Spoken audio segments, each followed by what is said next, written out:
Olá, querido IBBP, seja bem-vindo à nossa Escola Bíblica Online. Estamos aqui, chegamos já no nosso quinto momento, na nossa quinta lição. Espero que esteja sendo uma bênção para você tudo que está sendo falado, aquilo que nós estamos estudando através da Palavra de Deus. O tema dessa série de estudos é A Missão Não Para. Nós estamos tendo como um texto que nos ajuda a pensar e abordar esse tema o livro Abraçando o Mundo, Teologia de Implantação de Igrejas Relevantes para a Sociedade, e em especial os capítulos 4 e 5 que nós estamos utilizando. E hoje nós vamos falar sobre a koinonia. Só para a gente lembrar um pouco do que a gente tem visto até aqui, todos os capítulos anteriores, as lições anteriores, estão disponíveis no YouTube da igreja, no YouTube da Igreja Batista Barro Preto. Você pode entrar lá e ter acesso a todos esses estudos. E aí você já vai ver, vai ter acesso e vai poder ver o que nós já estudamos até aqui.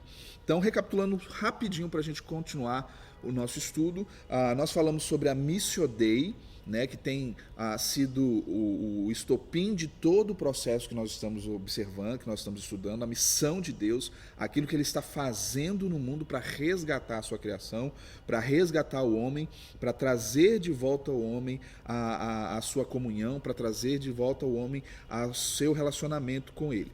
E lembrando que essa Missio Dei é para a glória de Deus, então é uma Missio Dei et Gloria Dei, é uma missão para a glória de Deus. E essa missão se segue através da Missio Christus, a missão que Cristo teve na terra, e ele como servo, aquele que serviu de forma absoluta, que se entregou para que essa missão pudesse realmente ser uma missão vitoriosa. Ele envia o seu Espírito Santo, então nós temos a Missio Spiritus, que é a missão do Espírito Santo, que conduz a igreja à sua missão também, que é a Missio Ecclesia. Então, só um resumo rápido aí para você poder já trazer a memória do que já foi falado e a gente continuar então esse momento de interação com a palavra de Deus para entendermos qual é a missão que Deus tem para nós como igreja e entender que essa missão não para. Você está aí na sua casa, é domingo, você está assistindo então essa EBD, está participando dessa forma online. Nós estamos nesse momento de quarentena, mas a missão de Jesus não para, a missão da igreja não para, a missão de Deus não para. E aí nós já vimos dois aspectos de como a igreja desenvolve essa missão, que é através do seu testemunho, que é a martiria, que é a igreja como um mártir, a igreja se entregando em testemunho para esse mundo, indo a toda a terra testemunhando a respeito da missão de Deus em Cristo Jesus. E nós vimos na semana passada também o serviço, a diaconia, como a igreja revela para o mundo através desse serviço, tendo Cristo como grande servo, seu exemplo, como ela serve ao mundo e também assim passa para o mundo o entendimento da missão, passa para o mundo o evangelho a partir desse serviço do amor que ela nutre pelo mundo, não o mundo carnal, esse mundo pecador, mas pelas pessoas que compõem o mundo, pela criação de Deus, e ela servindo então essas pessoas, trazendo-as para perto em amor, através do serviço, cumpre a missão. Hoje nós vamos falar então sobre a koinonia, que é a comunhão. Para a gente começar a entender todo esse processo da koinonia como um aspecto da missão da igreja que revela a missão de Deus para o mundo, a gente precisa entender que a igreja é uma reunião de discípulos.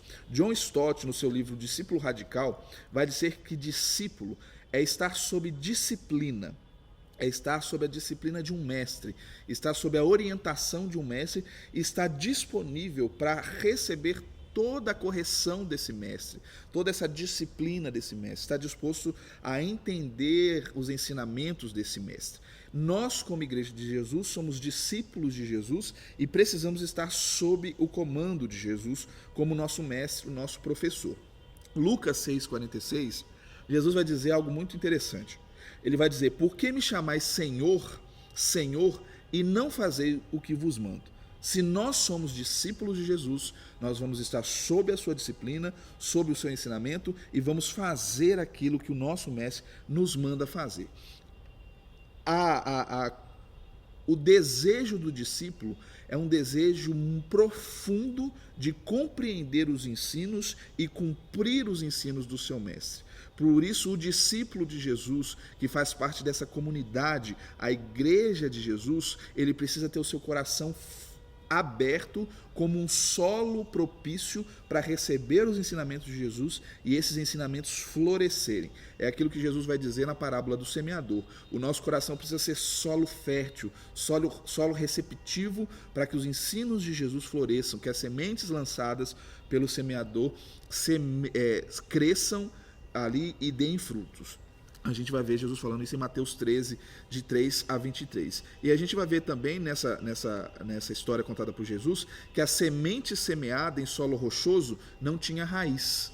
Então, quando cai a semente no solo fértil, esse discípulo que está sob o ensinamento, recebendo o conhecimento, recebendo as práticas espirituais, recebendo ali o ensinamento de Jesus, ele se torna ali, então, um lugar propício para que as raízes se aprofundem. E aí fica a dica para você também, esse livro do John Stott, que chama Discípulo Radical, que vai falar sobre esse discípulo que realmente se aprofunda nas suas raízes em Deus, em Cristo Jesus, no seu Mestre. Ainda falando sobre a igreja formada por esses discípulos de Jesus, esses alunos que estão dispostos a realmente viverem em comunhão com os ensinamentos e com o próprio Mestre, nós vamos ver Jesus dizendo em João 8, 31 e 32. Disse Jesus aos judeus que haviam crido nele: se vocês permanecerem firmes na minha palavra, verdadeiramente vocês vão ser os meus discípulos. E sendo os meus discípulos, permanecendo firmes na palavra, vocês vão conhecer a verdade e a verdade vai libertar vocês. Então, esse caminho de conhecer a Cristo está alinhado em permanecer firme na palavra, nos seus ensinos, de estar sob a sua disciplina. 1 João 2, 3 a 6 também vai dizer que se nós conhecemos a Jesus, se nós obedecemos aos seus mandamentos, aquele que diz eu conheço, vai obedecer, mas aquele que diz eu conheço, mas não obedece aos seus mandamentos, é mentiroso e a verdade não está nele. Então, o reconhecimento de Cristo como mestre e a obediência aos seus mandamentos é aí a prova que realmente nós temos comunhão com Cristo e nós realmente o conhecemos em profundidade. Lembrando que a palavra conhecer na Bíblia, ela traz o sentido de intimidade, de profunda intimidade. Então, aquele que conhece a Jesus em profundidade é obediente à sua palavra, permanece no seu amor e em Deus é aperfeiçoado, porque está sob a disciplina do Mestre. João 13, 35 diz: com isso todos saberão que vocês são meus discípulos, se vocês amarem uns aos outros. Então, a obediência aos mandamentos de Cristo se revela também em obedecer aquilo que ele nos mandou, que é amar uns aos outros, e é isso que nós vamos conversar, essa koinonia, essa comunhão que a igreja precisa ter.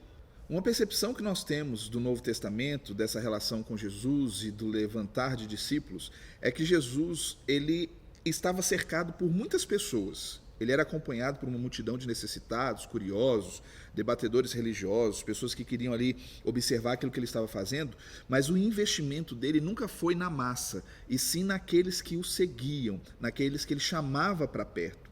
É preciso, para ser discípulo, estar aos pés do Mestre, estar próximo a Cristo, estar próximo a Jesus e não apenas seguir. Lucas 14, versos 25 a 33, nós vamos ver uma narrativa onde começa dizendo que uma grande multidão ia acompanhando Jesus. E Jesus se volta para essa multidão e começa a dizer: olha, não adianta apenas me acompanhar, é preciso pagar um preço. Para me seguir, é preciso pagar um preço para ser meu discípulo. Às vezes nós achamos que apenas seguir Jesus, acompanhá-lo, ver aquilo que ele faz, é o necessário, mas não. Não basta apenas perceber e ver o que Jesus faz, mas precisa-se também ser discípulo, realmente estar aos pés de Jesus.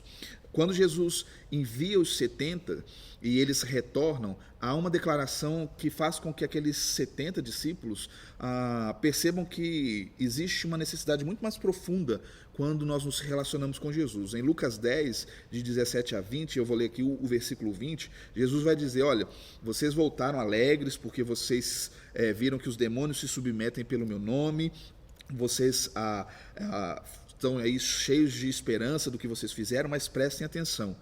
Alegrai-vos não porque os espíritos se submetem a vocês, mas porque o vosso nome está arrolado no reino dos céus, porque vocês são meus discípulos. Essa precisa ser a alegria da igreja de Jesus, daqueles que estão caminhando com Jesus, daqueles que estão realmente andando com Jesus. Por isso ele não tentou fundar um movimento de massas. Jesus não investiu o seu tempo na grande massa. A gente vai ver ele pregando o Sermão do Monte, a gente vai ver ele na multiplicação de pães e peixes, nós vamos ver Jesus curando em meio à multidão, mas nós vamos ver Jesus aplicando o seu ensino aos indivíduos, aos corações, aos pequenos grupos que estavam ao redor dele, aos seus discípulos.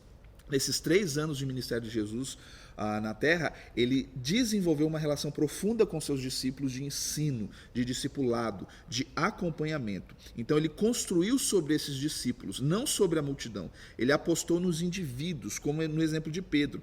Pedro, né, ele tinha ele era impetuoso, tinha toda aquela situação que precisa ser moldada nas suas emoções, no seu caráter, e a gente vai ver isso acontecer quando ele nega Jesus, e depois Jesus tem aquele diálogo com ele: Pedro, tu me amas? E ali a gente vai ver Jesus realmente trazendo a realidade de Pedro, o seu coração, para que aquilo fosse tratado e realmente Pedro entendesse que ele precisava se submeter completamente à vontade de Cristo Jesus. E ali ele vai construindo então no coração de Pedro essa noção de que é preciso cuidar individualmente de cada um, individualmente do coração das pessoas, para que realmente os corações sejam moldados e assim a igreja de Jesus seja construída. E aí há 3 coisas que a gente precisa perceber a respeito dessa construção de Jesus através do indivíduo, através da pessoa ali, do contato do mestre com o seu discípulo, porque a gente está nesse primeiro momento fazendo um desenho da igreja de Jesus formada por esses discípulos. É que a igreja, se ela quer seguir a forma jesuânica, a forma de Jesus, ela precisa ser formatada não pelo fenômeno das massas.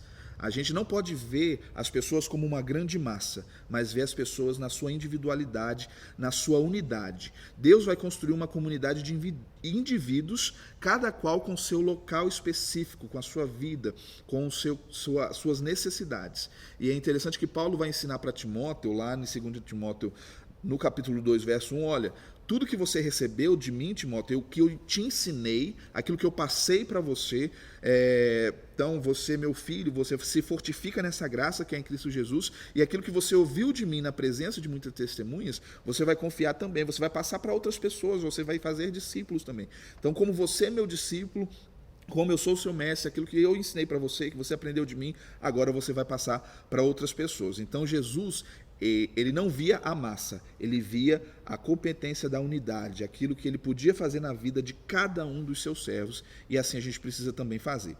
E aí a gente não pode confundir, a segunda coisa, falando desse aspecto, é que confundir a abordagem individualizada de Jesus no Novo Testamento com individualismo ou qualquer tipo de individualidade nesse sentido egoísta.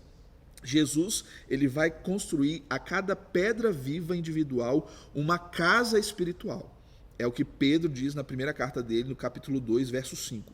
Então, cada tijolo dessa casa é importante para a construção dessa casa espiritual. Então a igreja é constituída de pessoas fortalecidas pelo Espírito Santo de Deus, comprometidas com Jesus, formando ali uma comunidade de amor, essa casa espiritual. Todos os discípulos de Jesus são membros valiosos desse corpo, e daqui a pouco a gente vai falar um pouco mais sobre isso. Todos são importantes membros para o benefício de todos nesse corpo. Então a gente não pensa essa situação de observar cada um e não a massa, pensando numa situação egoísta, onde cada um é individualizado nos seus desejos, mas quando nós percebemos o que Cristo faz, ele capacita cada um para que cada um esteja junto nessa grande construção espiritual que é a igreja de Jesus, para que seja comissionado a ir.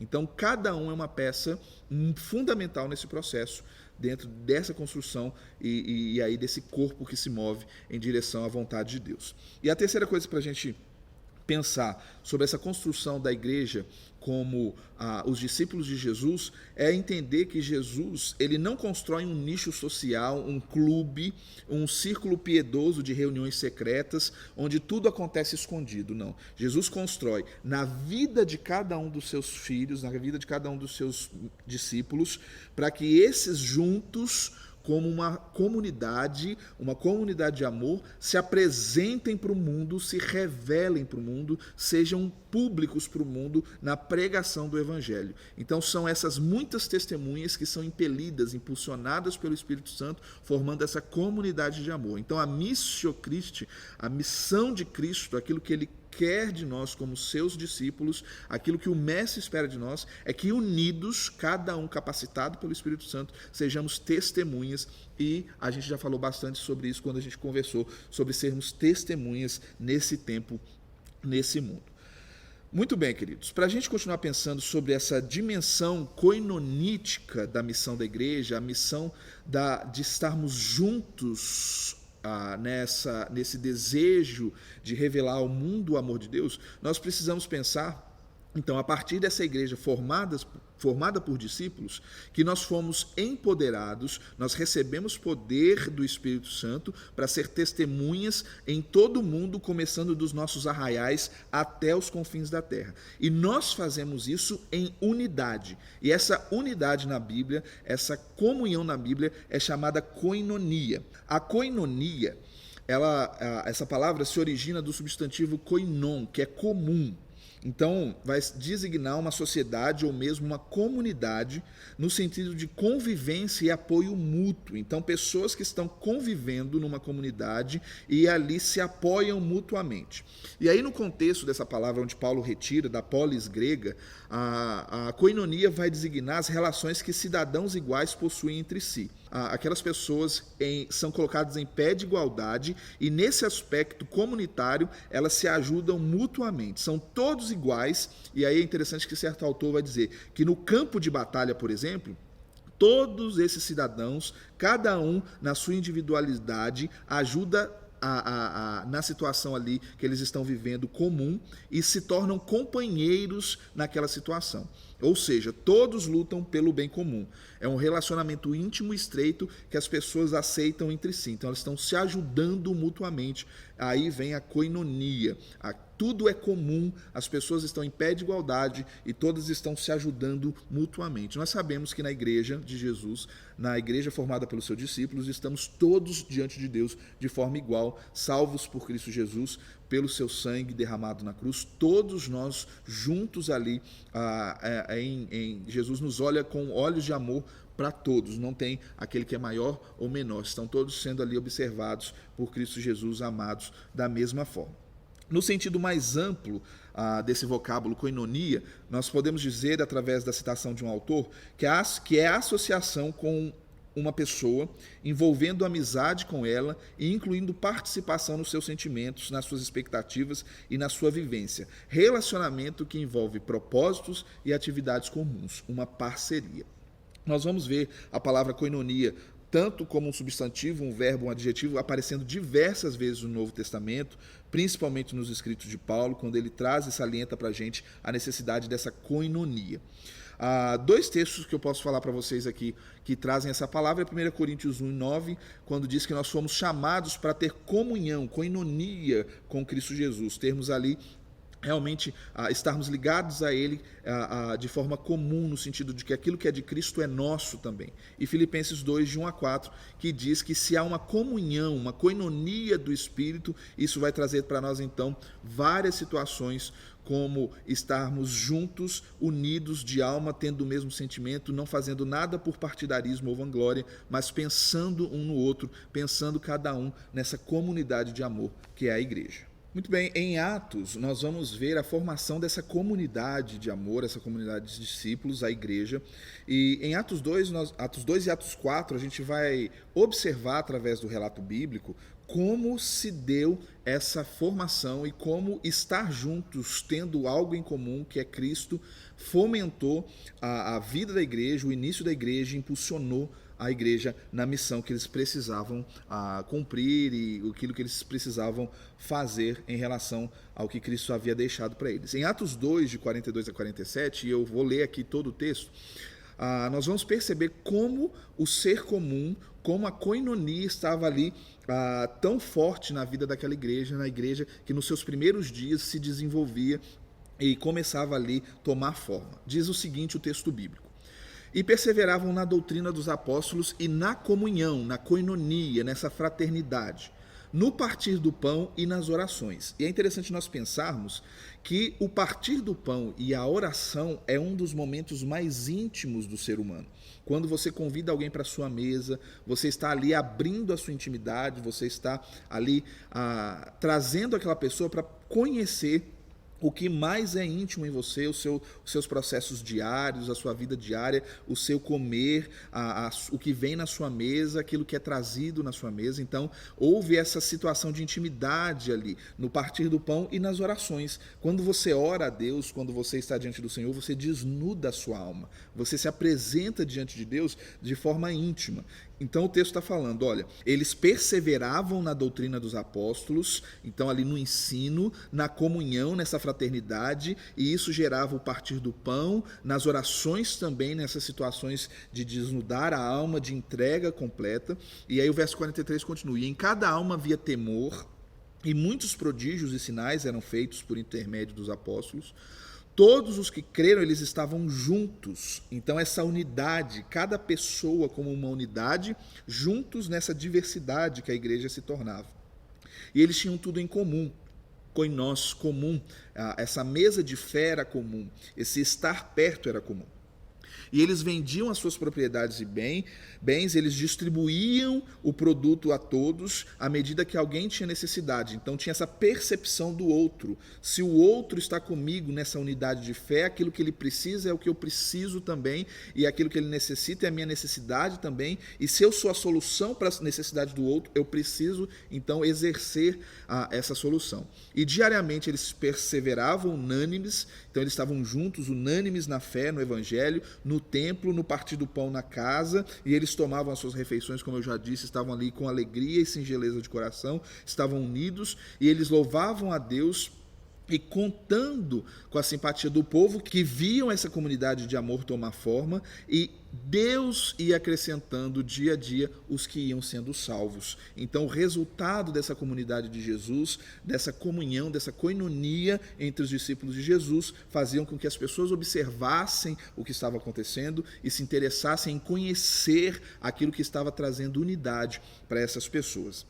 Então havia o desenvolvimento da missão quando a igreja revelava ao mundo os que os faziam ser comuns, né? O que gerava comunhão neles, que era Jesus Cristo. Ainda no relato de Lucas, em Atos, nós vemos no capítulo 4, a partir do verso 32, que da multidão dos que creram, daqueles que acreditavam e tinham fé, professavam a sua fé em Cristo Jesus, havia um coração e uma alma. Então havia uma ligação eterna e forte, eles estavam unidos naquilo que faziam unidos em Cristo Jesus, que faziam com que eles expressassem essa fé de forma tão contundente que Lucas vai dizer, olha, eles tinham o mesmo intento, o mesmo coração, eles estavam ligados com aquilo que estava acontecendo ali. E o relato continua dizendo, ninguém considerava exclusivamente sua nenhuma coisa que possuía, tudo lhes era comum, tudo era comum, koinós, havia então um sentido, um movimento de comunidade mesmo, tudo é nosso, nós estamos juntos, essa missão é nossa, nós estamos juntos para revelar ao mundo o que Cristo fez por nós. E o verso 33 vai continuar dizendo, com grande poder, os apóstolos davam testemunho da ressurreição do Senhor Jesus, e em todos eles havia abundante graça, pois nenhum necessitado havia entre eles, porquanto os que possuíam terras ou casas, vendendo-as, traziam os valores correspondentes, depositavam aos pés dos apóstolos, então se distribuía a qualquer um à medida que alguém tinha necessidade. Então nós vamos ver essa expressão da koinonia, essa expressão desse aspecto da missionalidade da vida da igreja, através dessa comunidade de amor e fé, que demonstrava a todos aqueles que estavam ao redor deles, observando que aquela comunidade era movida pelo Senhor Jesus a um movimento de amor uns pelos outros, mas também um movimento de amor para mostrar que Cristo Jesus era a força que os unia, né? Era aquilo que os deixava juntos, que os traziam para perto. Muito bem, essa igreja então, junta, unida nessa comunidade de amor, chamada para ser sal e luz, sal da terra, luz do mundo, que deve brilhar diante dos homens para que eles vejam as boas obras e glorifiquem ao Pai que está nos céus, que é o que diz lá em Mateus 5, 13 a 16. Essa comunidade chamada para anunciar essas grandezas, a grandeza daquele que os chamou das trevas para a sua maravilhosa luz, que é o que está lá em Pedro, 1 Pedro 2,9, e para ser luz aos gentios, levar a salvação até os confins da terra, que é o que está lá em Atos 13, 47. Ela é chamada então nessa vocação sublime, nesse chamado sublime a se esforçar diligentemente para preservar essa unidade no Espírito, que é o vínculo da paz, que é o que Paulo vai tratar lá com a igreja de Éfeso no capítulo 4. Essa igreja então é chamada para ser mutuamente fertilizadora. E eu gostei muito desse termo que o autor do livro que nós estamos utilizando para nos ajudar nos marcos que nós estamos trazendo. Ele fala que aquela comunidade era uma comunidade fertilizadora.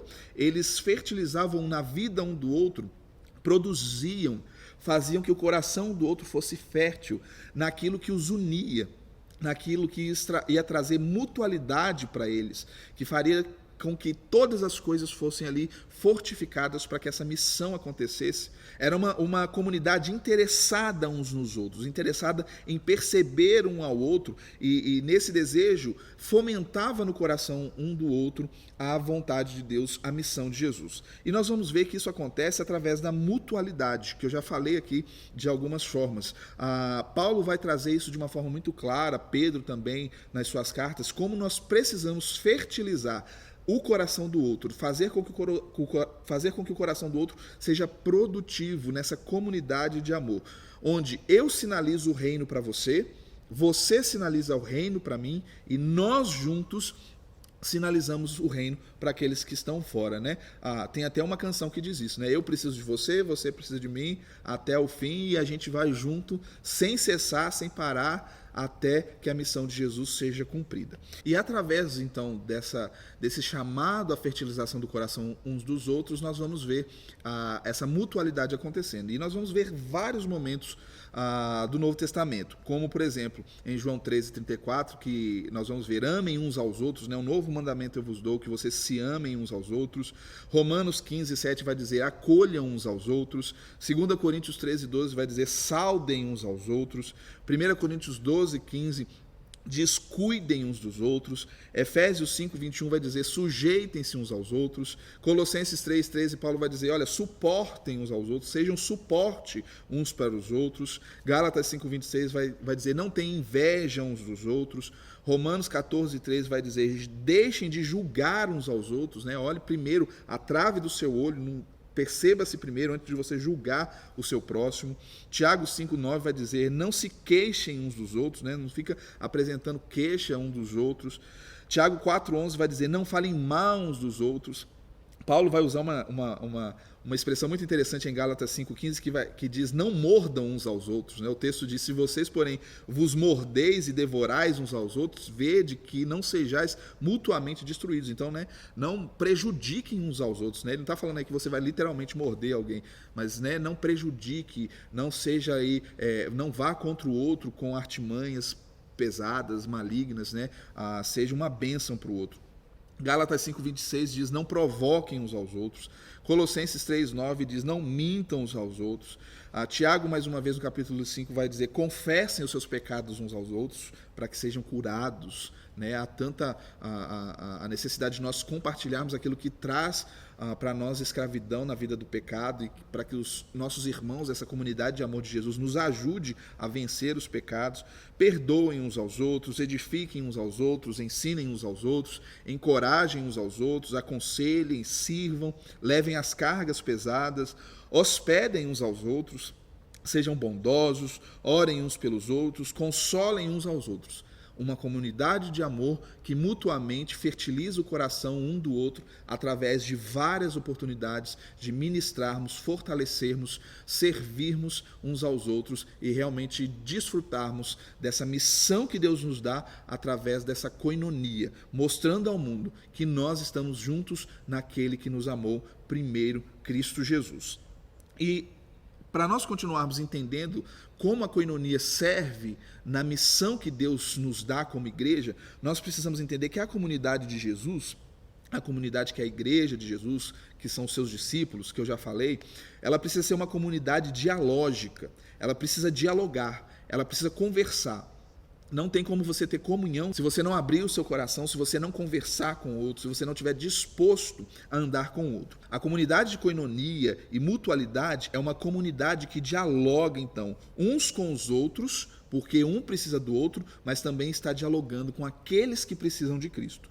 Então, nós, como igreja, estamos dialogando um com os outros, irmão com irmão, fortalecendo o coração uns dos outros, fertilizando o coração dos outros, trazendo esperança para a caminhada uns dos outros, mas também nós vamos dialogar com aqueles que estão nos observando, que estão de fora dessa comunidade, e vamos convidá-los a participar dessa comunidade, cumprindo então a missão. Eu dialogo com meu irmão, eu fortaleço essa comunidade de amor, para juntos nós trazermos outros para fazerem parte dessa comunidade de amor.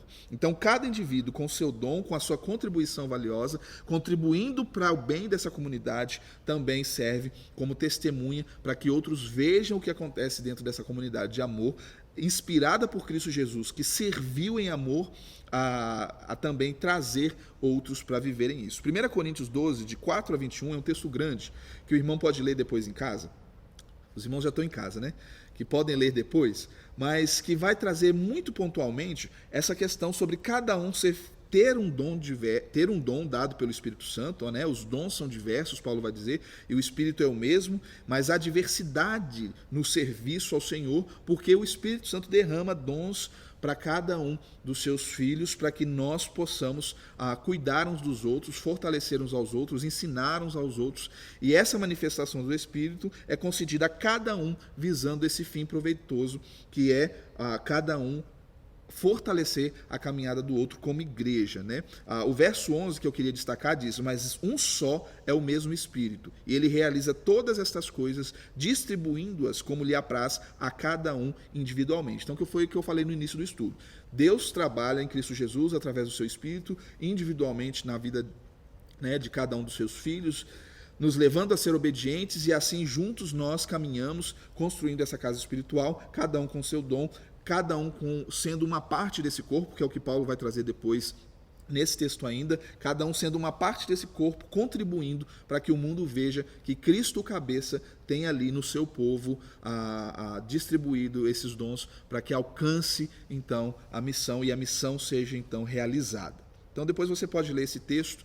Ele vai falar sobre a questão do corpo, sobre, às vezes, nós desprezarmos algumas partes do corpo e que nós não podemos fazer isso. Todo o corpo é significativo. Todo o corpo, então, junto ao cabeça de Jesus, que é Jesus, tem, então, essa função dentro da missão que ele nos dá. O caráter koinonítico da igreja encontra expressão especial na sua responsabilidade pelo mundo e dialoga com o mundo no que precisa revelar de Cristo. Então, o alvo da missão, revelar Jesus como o Senhor da história, o corpo unido nas suas partes individuais, formando então o corpo, ele vai dialogar com o mundo para que o mundo veja que Cristo é o Senhor. É o que Jesus nos mandou fazer discípulos de todas as nações. Então, nós caminhamos juntos com essa comunidade comum, até que Cristo, então, seja pregado até os confins da terra. A igreja possui, então, essa incumbência de dialogar. Deus a oferece ao mundo como uma conversa modelo, uma relação modelo, para que o mundo possa perceber aquilo que Cristo faz na vida das pessoas, como ele transforma a vida das pessoas. Muito bem, irmãos. Jesus e a koinonia. Como que Jesus desenvolveu esse diálogo com o mundo, demonstrando o seu amor para com o mundo e convidando as pessoas para estarem nessa comunidade de amor?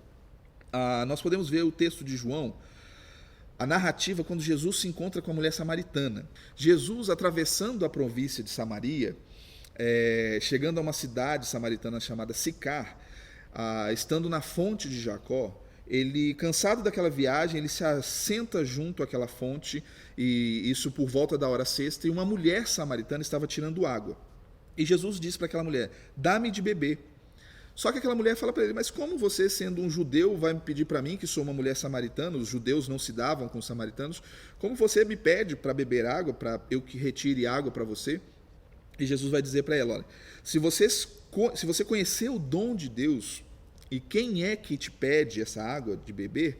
Tu lhe pedirias a ele a água, porque ele te daria a água da vida. Então Jesus começa um diálogo com aquela mulher, e a gente vai perceber durante o diálogo como Jesus mostra quem é aquela mulher, as necessidades que aquela mulher tinha. Era uma mulher que era totalmente incompetente do ponto de vista social, porque os homens olhavam já para ela como mulher, desprezando-a. Ela não conseguia pegar água com as outras mulheres, porque ela havia sido excluída por causa dos pecados que ela carregava. Ela era marcada por causa desses pecados. Ela havia sido casada com 5 homens. A situação dela diante da sociedade era uma situação muito difícil. Mas Jesus, dialogando com ela, demonstra o reino, demonstra o seu amor por ela, demonstra aquilo que ele poderia fazer pela vida dela e traz para aquela mulher uma nova oportunidade de vida.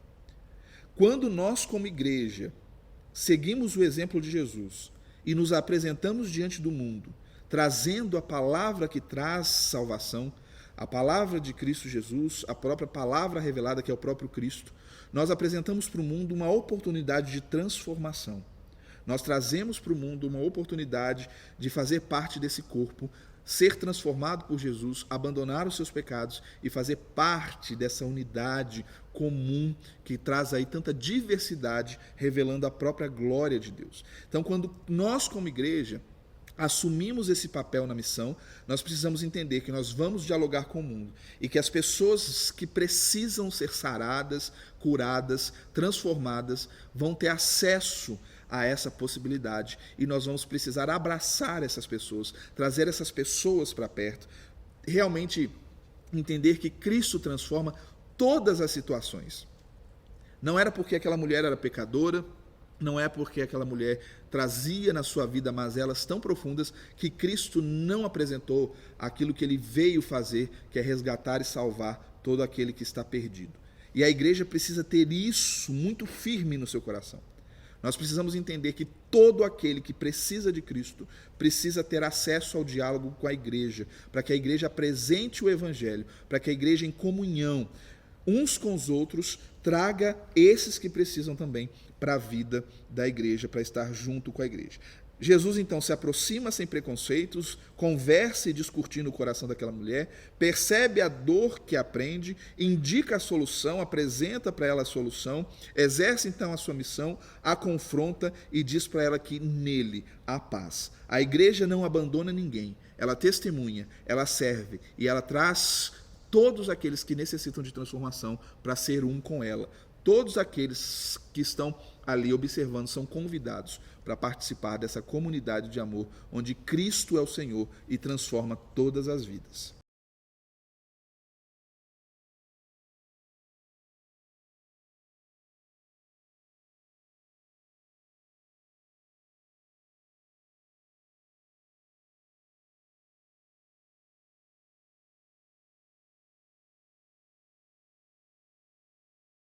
Essa questão do diálogo, então, onde a comunidade de Jesus dialoga com o mundo, é uma busca pela própria natureza da forma como Deus amoroso ele se comunica com a sua criação.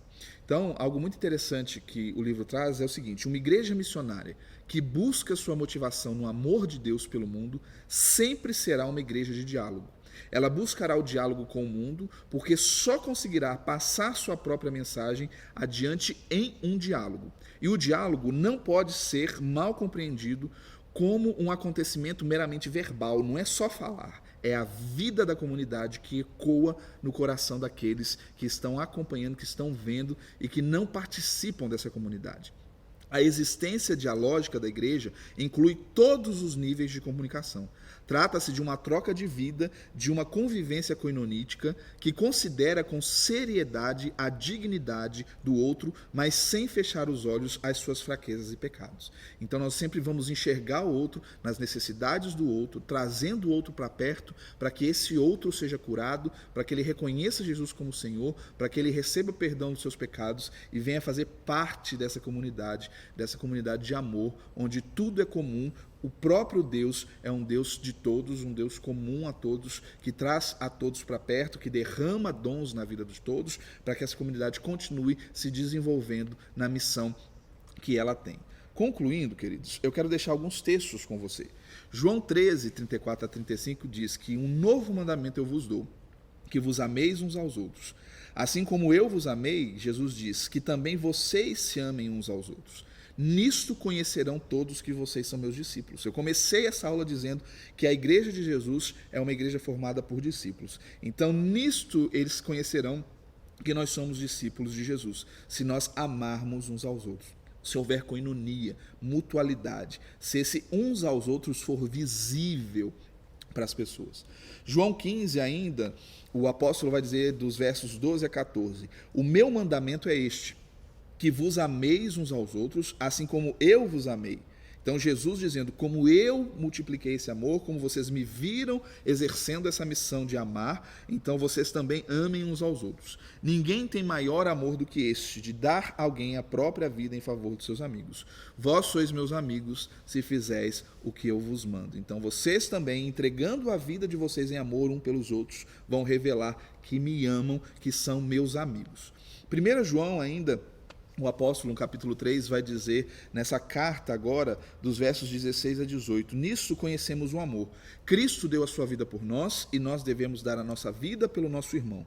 Ora, aquele que possui recursos deste mundo e vir a seu irmão padecer necessidade e fechar-lhe o seu coração, como pode permanecer nele o amor de Deus? Como o amor de Deus pode estar nesse que, ao ver a necessidade do outro, não se compadece do outro? E ele vai dizer no verso 18, filhinhos, não amemos de palavras, não só no discurso, não só na fala, mas também amemos de fato e de verdade, que seja algo visível, algo real, uma ação mesmo da vida daquele que foi transformado por Cristo Jesus. João ainda, na sua primeira carta, vai nos dizer no capítulo 4, a partir do verso 7, amados, amemo-nos então uns aos outros, porque o amor procede de Deus, e todo aquele que ama é nascido de Deus e conhece a Deus. Aquele que não ama não conhece a Deus, pois Deus é amor. Nisto se manifestou o amor de Deus em nós, em haver Deus enviado o seu Filho unigênito ao mundo para vivermos por meio dele. Nisto consiste o amor, não em que nós tenhamos amado a Deus, mas que Ele nos amou e enviou seu Filho como propiciação pelos nossos pecados. Amados, verso 11, se Deus de tal maneira nos amou, devemos nós também amar uns aos outros. Ninguém jamais viu a Deus. Se amarmos uns aos outros, Deus permanece em nós e o seu amor em nós é aperfeiçoado. E aí no verso 20, ele vai dizer, se alguém disser, amo a Deus e odeio o meu irmão, é mentiroso, pois aquele que não ama o seu irmão, a quem vê, não pode amar a Deus que não vê. Ora, temos da parte dele este mandamento, que aquele que ama a Deus, ame também o seu irmão. Então a koinonia, a comunhão, a mutualidade faz parte dessa comunidade de discípulos de Jesus que tem no seu coração um terreno fértil para as sementes plantadas darem frutos, virarem raízes firmes e continuarem a missão que Deus tem de salvação, de trazer a sua criação para perto, para um relacionamento de intimidade, de comunidade com o Senhor Criador, o nosso Deus. Algumas perguntas, irmãos, porque a nossa EBD, a nossa ênfase é dizer que a nossa missão não para. Nós não paramos porque os acontecimentos no mundo nos fizeram talvez não nos reunir, mas a missão que Deus tem para a sua igreja, ela não para. E algumas perguntas para a gente pensar depois dessa essa explanação a respeito da koinonia. O que precisamos fazer nesse tempo, então, para exercer a koinonia como aspecto da missionalidade da vida da igreja? Como exercer a koinonia quando estamos longe uns dos outros? Como eu posso exercer essa comunidade, essa comunhão que nós continuamos a ser? É um só corpo, um só Deus, um só Espírito. A igreja vivendo ainda a missão de Deus no mundo, espalhando Jesus. Como nós podemos viver essa koinonia? Como eu identifico a necessidade do outro? Como eu vou saber o que o outro está precisando? Eu estou aqui desse lado, você está aí. Como eu vou saber o que você precisa? Precisamos estreitar as relações, precisamos ligar uns para os outros. Nós temos tantas formas de fazer isso, WhatsApp, telefone, e-mail, tantas formas de podermos estreitar e saber se realmente o que você precisa, eu posso ser a solução da sua necessidade. O que estamos fazendo que não leva em consideração o indivíduo e a comunidade e a construção de discípulos sólidos e constantes na comunhão com o Espírito, a igreja, a missão e o mundo que se afasta de Deus? O que eu posso fazer nesse momento como comunidade de Jesus que vive em amor para que as pessoas ao meu redor vejam que existe um Deus que nos ama e que está conduzindo todas as coisas? O que eu posso fazer? E o que estamos fazendo que tem afastado e como igreja não tem sido convidativo às pessoas a fazerem parte dessa construção espiritual que é a igreja de Jesus? O que nós como igreja estamos fazendo que talvez não demonstre para as pessoas que nós queremos que elas estejam conosco nessa comunidade de amor? O que nós estamos fazendo que possa estar sendo um empecilho, um espantalho, afastando as pessoas para que elas convivam nesse espírito de unidade que a igreja tem, que é o próprio Espírito do Senhor Jesus, que nos conduz unidos para cumprir a missão que Deus tem para nós? São muitas perguntas, queridos, perguntas profundas que nós precisamos pensar e realmente trazer à ação. Precisamos, então, como igreja, pensar o que nós estamos fazendo, pensar o que nós estamos realizando através da missão que Jesus tem nos dado, e o aspecto de hoje é a koinonia, é a comunhão. Não deixe de trazer isso para o seu coração, de permitir que o Espírito Santo faça isso brotar na sua vida de uma forma a frutos serem vistos, realmente acontecer mudanças profundas na sua vida. Na próxima semana a gente vai ter a nossa última aula dessa série de mensagens de ensinos da Escola Bíblica Online, e nós vamos falar sobre a liturgia, sobre a adoração, como nós demonstramos ao mundo, adorando ao Senhor, que nós temos uma missão nas mãos e que nós queremos executar essa missão. Lembrando que se você quiser ver toda a série, ela está disponível no canal do YouTube da igreja, você pode entrar lá, pode perceber todos os outros aspectos, como essa Missio Dei está acontecendo e como Deus continua agindo na vida da sua igreja. Que Deus te abençoe, meu desejo é que isso alcance o seu coração de uma forma profunda e que Deus continue multiplicando a sua igreja na sua missão. Um grande abraço e até a semana que vem.